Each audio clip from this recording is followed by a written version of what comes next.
ഇപ്പോൾ മന്ത്രി പി രാജീവ് മാധ്യമങ്ങളെ കാണുന്നുണ്ട് തത്സമയം. ജനറൽ ആയിട്ടുള്ള കാഴ്ചപ്പാടനുസരിച്ചും ഇന്നാണ് ഏത് സ്ഥാപനവും നടത്തേണ്ടത്. ഒരു സ്ഥാപനത്തിന് വേണ്ടി മാത്രമല്ല ഗവൺമെന്റ് നടപടി സ്വീകരിക്കുന്നത്. ഗവൺമെന്റിന്റെ പൊതുവായ സമീപനം ഏതെങ്കിലും പ്രശ്നം മുൻപിൽ വന്നാൽ ഇപ്പം ഞങ്ങൾ ഈ മീറ്റ് ദ മിനിസ്റ്റർ നടത്തുമ്പോഴും ആ പ്രശ്നത്തിന് അപ്പം പരിഹാരം ഉണ്ടാക്കലല്ല, ഒരു സ്പെഷ്യൽ ഓർഡർ കൊടുക്കലല്ല ചെയ്യുന്നത്. ആ പ്രശ്നം പൊതുവെ അങ്ങനെ പരിഹരിക്കാം, അതിനാവശ്യമായ മാറ്റം വരുത്തി അത് ചിലപ്പോൾ ഞങ്ങളെ കാണാൻ പോലും പറ്റാത്ത എല്ലാവർക്കും കൂടി സഹായകരമാകുന്ന രൂപത്തിലുള്ള പൊതു തീരുമാനങ്ങളാണ് സർക്കാർ സ്വീകരിച്ചുകൊണ്ടിരിക്കുന്നത്.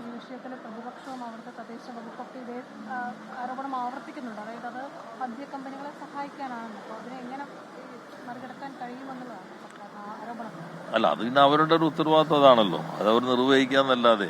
പക്ഷെ ഞാൻ എപ്പോഴും നിങ്ങളോട് അഭ്യർത്ഥിക്കുന്നത്, നിങ്ങളിത് കേൾക്കുമ്പോൾ ഞാൻ പറയുന്നത് അതേപോലെ കൊടുക്കുകയും അവർ പറയും കൊടുക്കുകയൊക്കെ ചെയ്യണം.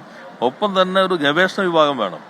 ഇതിലേക്ക് എങ്ങനെയാണ് തീരുമാനത്തിലേക്ക് എത്തിയത്, ആ തീരുമാനത്തിൽ എത്തുന്നതിന് ഇതിനു മുൻപ് എന്തെല്ലാം യോഗങ്ങൾ നടന്നു, ഏതെല്ലാം കാര്യങ്ങൾ തീരുമാനം വന്നിട്ടുണ്ട്, ഇപ്പൊ വന്ന തീരുമാനം ഏതാണ്, അതെങ്ങനെയൊക്കെ നമ്മുടെ നാടിന് ഗുണമുണ്ടാകും, അതിലെന്തെങ്കിലും കുറവുകൾ പൊതുവെ പറയാന്നല്ലാതെ ഇനിയും കുറേയേറെ മാറ്റങ്ങൾ നമ്മുടെ ചില വകുപ്പുകൾക്ക് ഇനിയും വരാനുണ്ട്. ഞങ്ങളുടെ ഈ സണ്ണി കമ്മിറ്റി ശുപാർശകളെ അടിസ്ഥാനപ്പെടുത്തിക്കൊണ്ട് കുറേയേറെ മാറ്റങ്ങൾ വരാനുണ്ട്.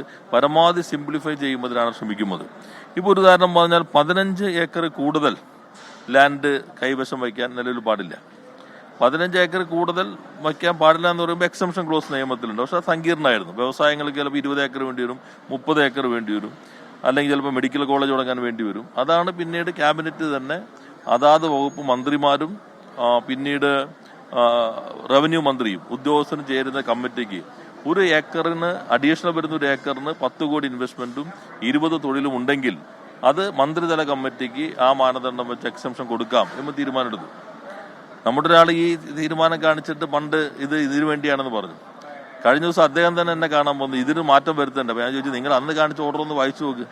നിങ്ങൾ ഇപ്പോൾ കൊണ്ടുവന്നത് ഉൾപ്പെടെയുള്ള എല്ലാ കാര്യങ്ങൾക്കും വേണ്ടി എടുത്തൊരു ഓർഡറാണ് നിങ്ങൾ എന്തോ പ്രശ്നമാണെന്ന് പറഞ്ഞ് അവതരിപ്പിച്ചത്. അപ്പോൾ അത് അന്ന് വായിച്ചു നോക്കിയിരുന്നെങ്കിൽ നമുക്ക് ഇത്തരം കുഴപ്പങ്ങൾ വരില്ലായിരുന്നു. ഈ ഗവൺമെന്റ് പൊതുവായാണ് തീരുമാനം എടുക്കുന്നത്.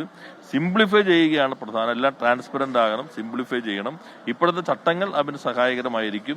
ഈ ഘട്ടത്തിലും ഞാൻ നിങ്ങളോട് അഭ്യർത്ഥിക്കുന്നത്, വിവാദങ്ങളുടെ വലിയ ഇത് കൊടുക്കുന്നതിന് മുൻപ് പ്രശ്നത്തെക്കുറിച്ച് പഠിക്കുകയും ഈ സബ്മിറ്റ് മടക്കുന്ന സന്ദർഭത്തിൽ അപ്പോൾ ആളുകൾ വിചാരിക്കുമോ ഈ ചട്ടം മാറ്റിയിട്ടും വലിയ കാര്യം ഉണ്ടാകാൻ പോവില്ല.